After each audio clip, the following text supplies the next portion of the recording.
পরীক্ষা হলে একটা মাত্র প্রশ্ন, একটা মাত্র নম্বর, আর সেটাই হয়তো ঠিক করে দেয় আপনার র্যাঙ্ক কোথায় গিয়ে দাঁড়াবে। আজ আমরা এমন কিছু প্রশ্ন নিয়ে এসেছি যেগুলো দেখলে মনে হবে এটা তো জানা কথা, কিন্তু ঠিক এই প্রশ্নগুলোতেই সবচেয়ে বেশি ভুল হয়। কারণ এর পিছনের আসল গল্পটা কেউ বলে না। আজকের ক্লাসে আমরা কিছু তথ্য, এমন কিছু নাম আর তারিখ যা একবার একটা গল্পের মতো শুনলে আর কখনো ভুলবেন না। মুখস্থ নয়, একদম মাথায় গেঁথে যাবে। তাই মন দিয়ে শুনুন, কারণ এই কয়েক মিনিট আপনার প্রস্তুতিতে বড় পার্থক্য গড়ে দিতে পারে। চলুন শুরু করি আজকের প্রশ্নগুলো দিয়ে। এই ক্লাসে থাকছে প্রশ্ন নম্বর 11 থেকে 20, 10টি গুরুত্বপূর্ণ প্রশ্ন যা ডব্লিউবিসিএস, ইউপিএসসি এবং রাজ্য পিএসসি পরীক্ষায় বারবার এসেছে। তাহলে শুরু করা যাক। প্রথম প্রশ্ন কি, নিম্নলিখিত প্রাক ঐতিহাসিক স্থানগুলির মধ্যে কোনটি কাদামাটির উপর বলদ ও পশুর খুরের চিহ্নের মাধ্যমে গবাদি পশুপালনের প্রত্নতাত্ত্বিক প্রমাণ দেয়? Welcome to the civil fusion. আজকে আমরা জিকে ক্লাসের সেকেন্ড ক্লাস নিয়ে এসেছি। এখানে আজকে আমরা 10টা কোশ্চেন থাকবে। আমরা ফার্স্ট ক্লাসে বলেছিলাম যে টোটাল 60টা কোশ্চেন থাকবে ফার্স্ট ক্লাসের ফার্স্ট চ্যাপ্টারের উপরে। তো আজকে আমাদের সেই সেকেন্ড ক্লাস। তো আজকে এমসিকিউ হচ্ছে 11 থেকে 20 পর্যন্ত, এবং তার রিলেটেড আরও আদার যে রিলেটেড ফ্যাক্টস থাকবে সেগুলো তো আমরা এর সাথে পড়াবই। তো শুরু করছি আজকের ক্লাস। ফার্স্ট কোশ্চেন, নিম্নলিখিত প্রাক ঐতিহাসিক স্থানগুলির মধ্যে কোনটি কাদামাটির উপর বলদ ও পশুর খুরের চিহ্নের মাধ্যমে গবাদি পশুপালনের প্রত্নতাত্ত্বিক প্রমাণ দেয়? উত্তর হবে মেহেরগড়। মেহেরগড় এই জায়গাতে যে প্রত্নতাত্ত্বিক যে প্রমাণগুলো পাওয়া গেছে সেখানে দেখা যায় যে কিছু চিহ্ন, বলদ এবং পশুর খুরের চিহ্ন পাওয়া গেছে, সেটা কাদামাটির উপরে। ঠিক আছে, তো কল্পনা করুন সেটা প্রায় 9000 বছর আগের কথা। বালুচিস্তানের বোলান নদীর তীরে একটি ছোট্ট জনপদ গড়ে উঠেছে। মানুষ সবে শিখেছে কীভাবে গরু ছাগল পালন করতে হয়, আর সেই পালনের প্রমাণ রয়ে গেছে কাদামাটিতে বলদের খুরের ছাপে। এই জায়গার নামই হলো মেহেরগড়, ভারতীয় উপমহাদেশের প্রাচীনতম নিওলিথিক কেন্দ্র। মেহেরগড় আজকের পাকিস্তানের বালুচিস্তান প্রদেশে অবস্থিত। এখানে আনুমানিক 7000 খ্রিস্টপূর্বাব্দে থেকে মানুষ বসবাস করত এবং কৃষি ও পশুপালন শুরু করেছিল। 1974 সালে ফরাসি প্রত্নতত্ত্ববিদ জাঁ ফ্রাঁসিও জারিজের স্থানটি আবিষ্কার করেন। মেহেরগড়কে পরবর্তী হরপ্পা সভ্যতার পূর্বসূরি মনে করা হয়। কিছু এখানে তথ্য আছে এক্সট্রা, যেগুলো আমরা স্ট্যাটিক জিকে করাই। প্রথম হচ্ছে মেহেরগড়। মেহেরগড় কোথায় অবস্থিত? বালুচিস্তান, পাকিস্তানের বালুচিস্তানে বোলান নদীর তীরে। মেহেরগড় ভারতীয় উপমহাদেশের যে সমস্ত নিওলিথিক কেন্দ্রগুলো পাওয়া যায়, মানে নতুন প্রস্তর যুগের যে কেন্দ্রগুলো পাওয়া যায় তার মধ্যে একটা প্রাচীনতম নিওলিথিক কেন্দ্র হলো মেহেরগড়। সময়কাল হচ্ছে 7000 খ্রিস্টপূর্বাব্দ থেকে 2600 খ্রিস্টপূর্বাব্দ। আগের ক্লাসে আমরা এই খ্রিস্টপূর্বাব্দ বলতে কী বোঝায়, অথবা এনসিইআরটির ফার্স্ট ক্লাসে আজকে আমরা এগুলো সম্পর্কে আলোচনা করে নিয়েছি। তো যারা সেই ক্লাসগুলো করনি অবশ্যই দেখে আসবে। সময়কাল হচ্ছে 7000 থেকে 2600 খ্রিস্টপূর্বাব্দ। এখানে কী কী পাওয়া গেছে? কৃষির প্রমাণ পাওয়া গেছে, পশুপালনের প্রমাণ পাওয়া গেছে, মৃৎশিল্পের প্রমাণ পাওয়া গেছে। আর ফরাসি প্রত্নতত্ত্ববিদ জাঁ ফ্রাঁসিও জারিজ, ইনি 1974 সালে আবিষ্কার করেছিলেন মেহেরগড় সভ্যতা। আর গুফক্রাল, এটা কাশ্মীরে অবস্থিত, এটাও নিওলিথিক কেন্দ্র। অবশ্যই মনে রাখবে কাশ্মীরের যে নিওলিথিক কেন্দ্রের কথা বলা আছে তার নাম হচ্ছে গুফক্রাল। কলদিয়া হওয়া সেটা হচ্ছে উত্তরপ্রদেশে। ধান চাষের প্রাচীনতম প্রমাণ এখানে পাওয়া যায় উত্তরপ্রদেশে। ঠিক আছে, মেহেরগড়কে হরপ্পা সভ্যতার পূর্বসূরি মনে করা হয়। এরপর হচ্ছে পরবর্তী প্রশ্ন, ভীমবেটকার শিলা বৈঠক গুহা, ঠিক আছে, সেটা কোথায় অবস্থিত? ভীমবেটকার। এই স্থানটি কিসের জন্য বিখ্যাত, মানে এই স্থানটির জন্য কি বিখ্যাত? তাহলে ভীমবেটকার শিলা বৈঠক গুহা স্থানটির জন্য কি বিখ্যাত? উত্তর হবে ভারতীয় উপমহাদেশের মানব জীবনের প্রাচীনতম নিদর্শন দেখতে পাওয়া যায়। মধ্যপ্রদেশের বিন্ধ্য পর্বতমালার পাদদেশে রায়সেন জেলায় লুকিয়ে আছে মানব সভ্যতার এক অসাধারণ দলিল। শিকার, নৃত্য, যুদ্ধ, পশু, আদিম মানুষের জীবনের প্রতিটি মুহূর্ত ধরা আছে এই সমস্ত শিলাচিত্রে। এখানে 700রও বেশি শিলাগুহা আছে, আর সেই গুহার দেয়ালে আঁকা আছে 30,000 বছর পুরনো ছবি। ঠিক আছে, ভীমবেটকা আবিষ্কার করেন ডক্টর শ্রীধর ওয়াঙ্কার 1957 সালে। 2003 সালে ইউনেস্কো এটিকে বিশ্ব ঐতিহ্যবাহী স্থান হিসেবে স্বীকৃতি দেয়। মজার তথ্য হলো এই স্থানের নামে ভীমবেটকা এসেছে মহাভারতের ভীম চরিত্র থেকে। মনে করা হয় বনবাসের সময় পাণ্ডবরা এখানে আশ্রয় নিয়েছিলেন। ঠিক আছে, এই হলো মোটামুটি 12 কোশ্চেন। কিছু পয়েন্ট মনে রাখতে হবে। ভীমবেটকা মধ্যপ্রদেশের রায়সেন জেলায় অবস্থিত, বিন্ধ্য পর্বতমালার পাদদেশে অবস্থিত। শিলাচিত্রের সময়কাল প্রায় 30,000 বছর পুরনো। প্যালিওলিথিক যুগের শিলাযুগ। প্যালিওলিথিক মানে পুরাতন প্রস্তর যুগ। আবিষ্কারককে ডক্টর শ্রীধর ওয়াকাঙ্কার এবং 1957 সালে এটি আবিষ্কার করেছিলেন। ইউনেস্কো ঐতিহ্যবাহী বিশ্ব ঐতিহ্য, এটা 2003 সালে এটা নথিভুক্ত করা হয়। ভীমবেটকায় 700 বেশি শিলাগুহা আছে। শিলাচিত্রের বিষয় কি? শিকার, নৃত্য, যুদ্ধ, পশু, এগুলো সব ছিল। ভীমবেটকার নামকরণ মহাভারতের ভীম চরিত্রের সাথে সম্পর্কিত বলে মনে করা হয়। প্যালিওলিথিক থেকে ঐতিহাসিক যুগ পর্যন্ত চিত্রকলার প্রমাণ এখানে পাওয়া যায়। পরবর্তী প্রশ্ন হচ্ছে, নিম্নের কোনটি কৃষি ও কারিগরের প্রাচীনতম কেন্দ্র হিসেবে চিহ্নিত জায়গা? এই জায়গাগুলোর মধ্যে কোনটি কৃষি ও কারিগরের প্রাচীনতম কেন্দ্র হিসেবে চিহ্নিত? তাহলে উত্তর হবে কি? উত্তর হবে তোমার বুরজাহম। কাশ্মীরের বিখ্যাত ডাল হ্রদের কাছেই বুরজাহম একটি অসাধারণ নিওলিথিক প্রত্নস্থান। এই বুরজাহম শব্দের অর্থ কাশ্মীরি ভাষায় যেখানে বার্চ গাছ জন্মায়। সে আমরা হিমালয়ে দেখেছি বার্চ গাছ পাওয়া যায়। তো শ্রীনগরের কাছে অবস্থিত এই স্থানে আনুমানিক 2700 থেকে 1000 খ্রিস্টপূর্বাব্দের মধ্যে মানুষ বাস করত। বুরজাহমের সবচেয়ে আকর্ষণীয় বৈশিষ্ট্য হলো এখানে গর্ত বাড়ি বা পিট ডাওয়েলিং যেটা বলা হয়,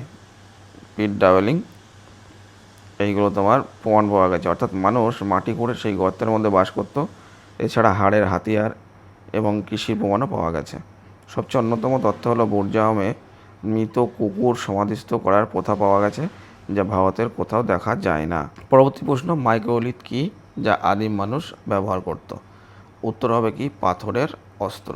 এটাই হলো মাইক্রোলিথ, যা আদিম মানুষ ব্যবহার করত। আদিম মানুষের হাতে একটা ছোট্ট ধারালো পাথরের টুকরো, এটাই ছিল তার সবচেয়ে বড় অস্ত্র। মাইক্রোলিথ হলো, এই যে মাইক্রোলিথ যেটা বলছি, এটি কি? এটা মেসোলিথিক যুগের ক্ষুদ্র পাথরের হাতিয়ার বলা হয়। মাইক্রো মানে ছোট, মাইক্রো মানে ছোট, এবং লিথোস মানে হচ্ছে পাথর। তাহলে গ্রিক ভাষা থেকে এসছে, এই শব্দ দুটো মিলে হয়েছে মাইক্রোলিথ। তো মাইক্রোলিথ এগুলো তৈরি হতো চকমকি পাথর, কোয়ার্জ এবং ক্যালসেডোনি থেকে। খুবই ধারালো থাকতো এগুলো, এই মাইক্রোলিথগুলো খুবই ধারালো থাকতো। মাইক্রোলিথগুলো তীর, বর্ষার ফলা এবং ছুরির অংশ হিসেবে ব্যবহার করা হতো। এগুলোর আকার মাত্র 1 থেকে 5 সেন্টিমিটার হতো, 1 থেকে 5 সেন্টিমিটার আকার হতো। ভারতে মাইক্রোলিথ পাওয়া গেছে রাজস্থানের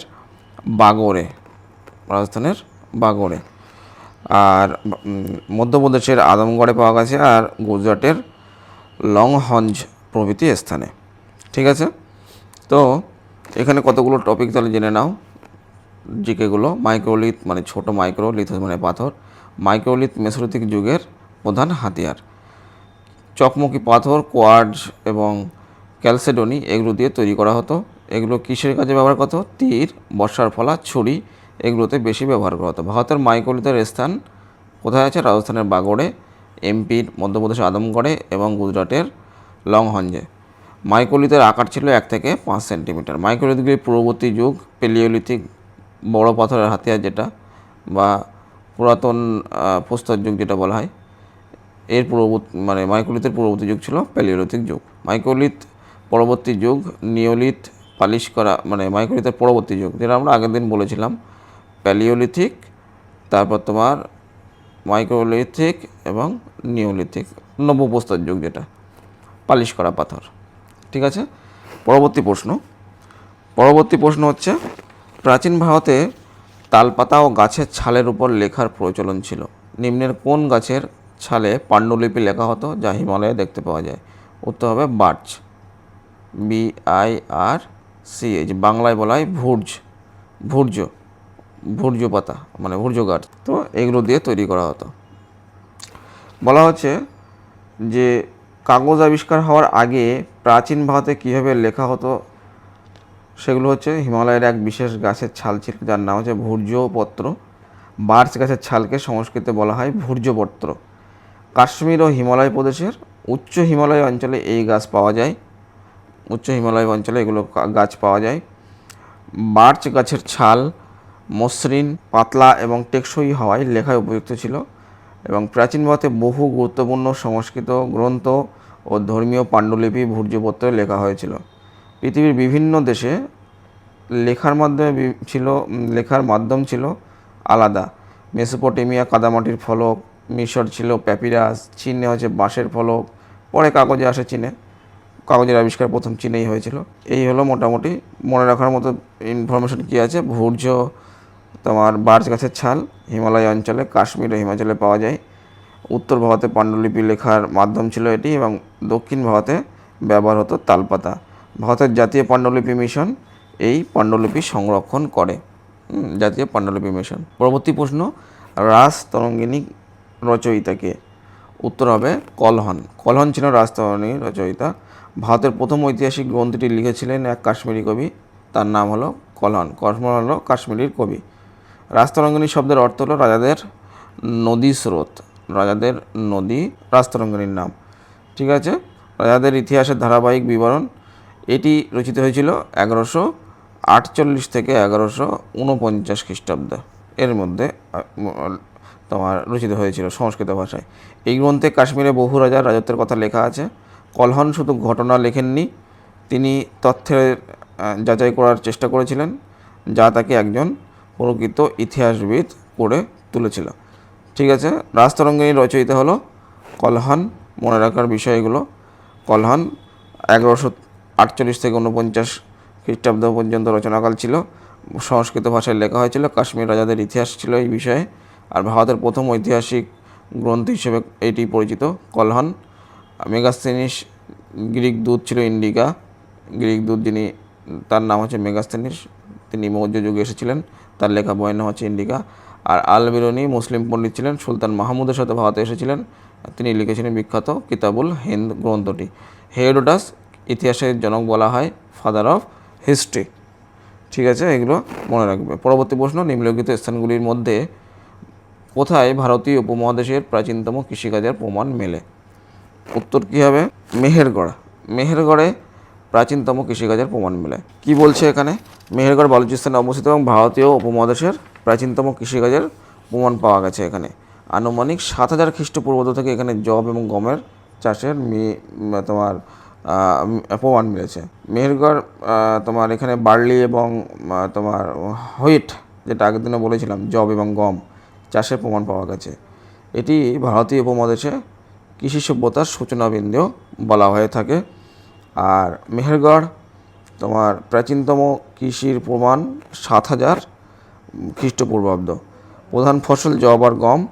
বালুচিস্তান পাকিস্তানে বোলান নদীর তীরে অবস্থিত।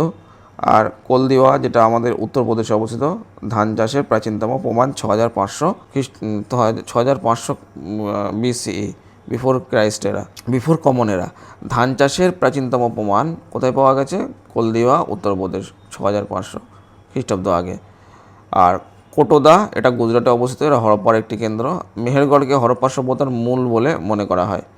আবিষ্কারক হচ্ছে, মানে মেহেরগড় সভ্যতার পরপরই হরপ্পা এসছে বলা হয়, এর উপরেই তৈরি। আবিষ্কারক যা ফ্রান্সীয় জারিস, ফরাসি দল 1974 সালে তিনি এটি আবিষ্কার করেছিলেন।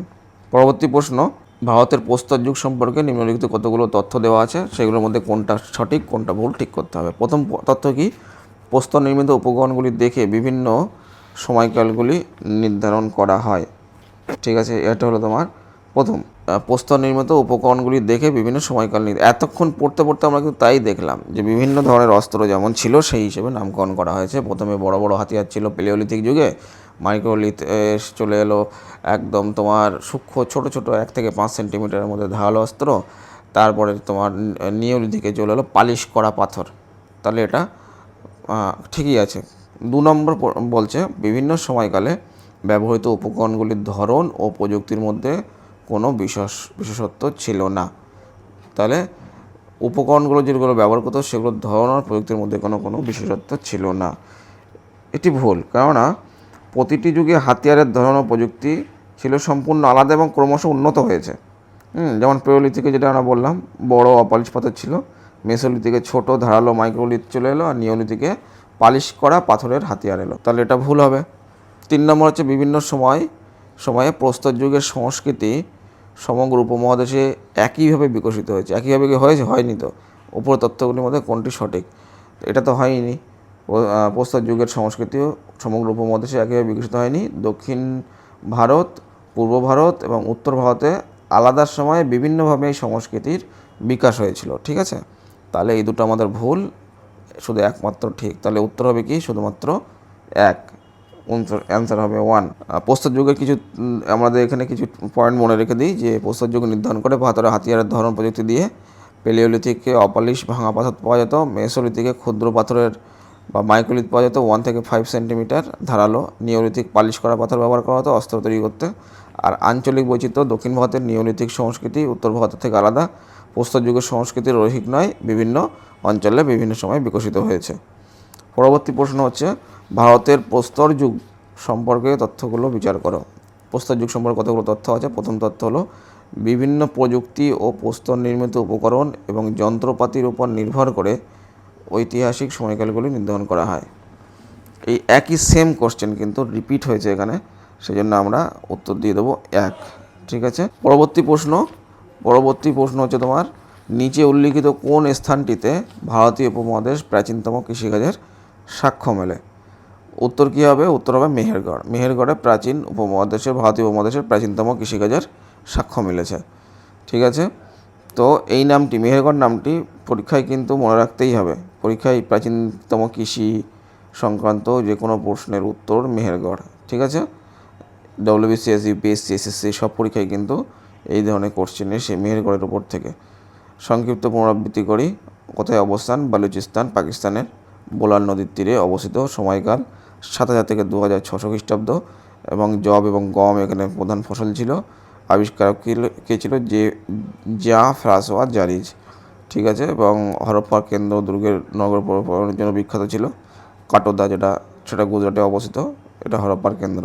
প্রতাপগড় উত্তরপ্রদেশে অবস্থিত, এটা মেসোলিথিক কেন্দ্র। আর মেহেরগড় হরপ্পা সভ্যতার পূর্বসূরি এবং আদি কৃষি কেন্দ্র বলা হচ্ছে। তাহলে আমরা কিছু তোমার চেকলিস্ট একবার দেখে নিই। মেহেরগড়ে গবাদি পশুর পালনের প্রমাণ মিলেছে, চাষবাসে মিলে পেয়েছে, গম, জব এগুলো পাওয়া গেছে। ভীমবেটকা, এখানে প্রাচীনতম মানব জীবনের নিদর্শন পাওয়া গেছে। আর বুরজাহম কৃষি ও কারিগরির প্রাচীনতম কেন্দ্র এটি। আর মাইক্রোলিথ বলা হচ্ছে পাথরের অস্ত্র মেসোলিথিক যুগে। বার্চ বা ভূর্জপত্র যেটা হিমালয় পাণ্ডুলিপির মাধ্যম ছিল এটা। কলহন হচ্ছে রাজতরঙ্গিনী রচয়িতা কাশ্মীরের। মেহেরগড় হচ্ছে প্রাচীন কৃষির প্রমাণ পাওয়া গেছে। আবার মেহেরগড়ে গবাদি পশু পালনেরও প্রমাণ মিলেছে। শুধুমাত্র তোমার মেহেরগড় কিন্তু প্রাচীন কৃষির সাক্ষ্য বহন করে। এটা খুব ইম্পর্ট্যান্ট কোশ্চেন, এটা কিন্তু পরীক্ষায় বেশ বার এসেছে। তো আজকের ক্লাসে আমরা শিখলাম 1000 বছর আগে আমাদের পূর্বপুরুষরা পাথরের অস্ত্র বানাতো, গুহার দেওয়ালে ইতিহাস লিখত এবং মাটিতে প্রথম বীজ বুনেছিল। সেই ইতিহাস আজও মেহেরগড়, ভীমবেটকা, বুরজাহমের মাটিতে লেখা আছে।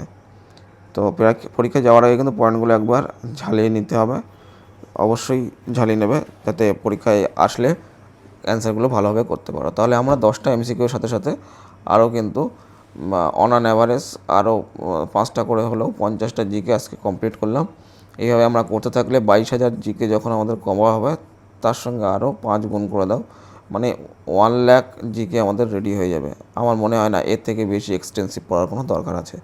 যদি ভিডিও ভালো লাগে অবশ্যই লাইক, শেয়ার, সাবস্ক্রিপশন করে যাবেন। আর কমেন্ট করতে ভুলবেন না যদি কোনো ফিডব্যাক থাকে। আজকে এই পর্যন্তই, দেখা হচ্ছে আগামী ভিডিওতে।